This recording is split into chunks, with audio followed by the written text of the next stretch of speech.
بسم الله الرحمن الرحيم ألف لام ميم ذلك الكتاب لا ريب فيه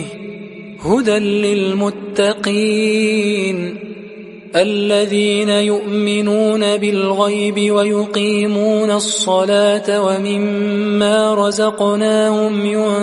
ينفقون والذين يؤمنون بما أنزل إليك وما أنزل من قبلك وبالآخرة هم يوقنون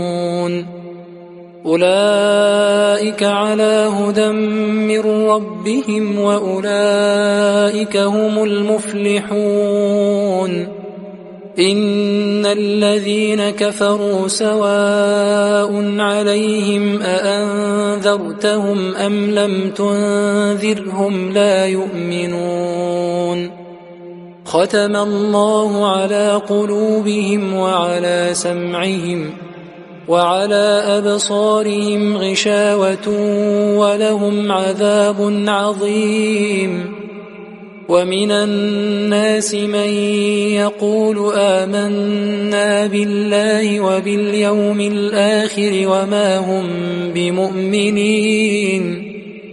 يخادعون الله والذين آمنوا وما يخدعون إلا أنفسهم وما يشعرون في قلوبهم مرض فزادهم الله مرضا ولهم عذاب أليم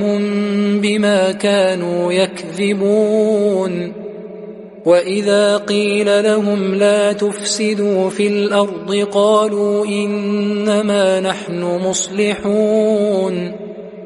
ألا إنهم هم المفسدون ولكن لا يشعرون وإذا قيل لهم آمنوا كما آمن الناس قالوا أنؤمن كما آمن السفهاء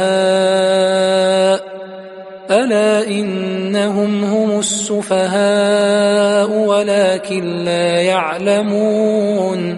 وإذا لقوا الذين آمنوا قالوا آمنا وإذا خلوا إلى شياطينهم قالوا إنا معكم إنما نحن مستهزئون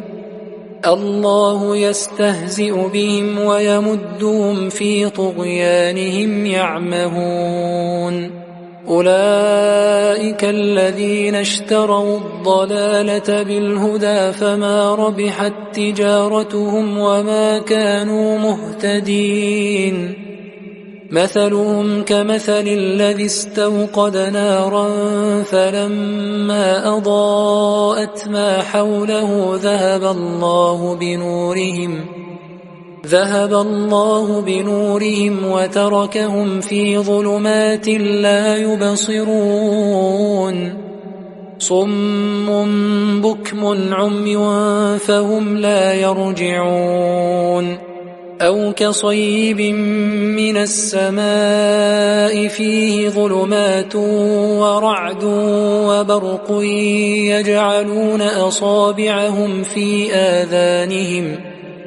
يجعلون أصابعهم في آذانهم من الصواعق حذر الموت والله محيط بالكافرين يكاد البرق يخطف أبصارهم كلما أضاء لهم مشوا فيه وإذا أظلم عليهم قاموا ولو شاء الله لذهب بسمعهم وأبصارهم إن الله على كل شيء قدير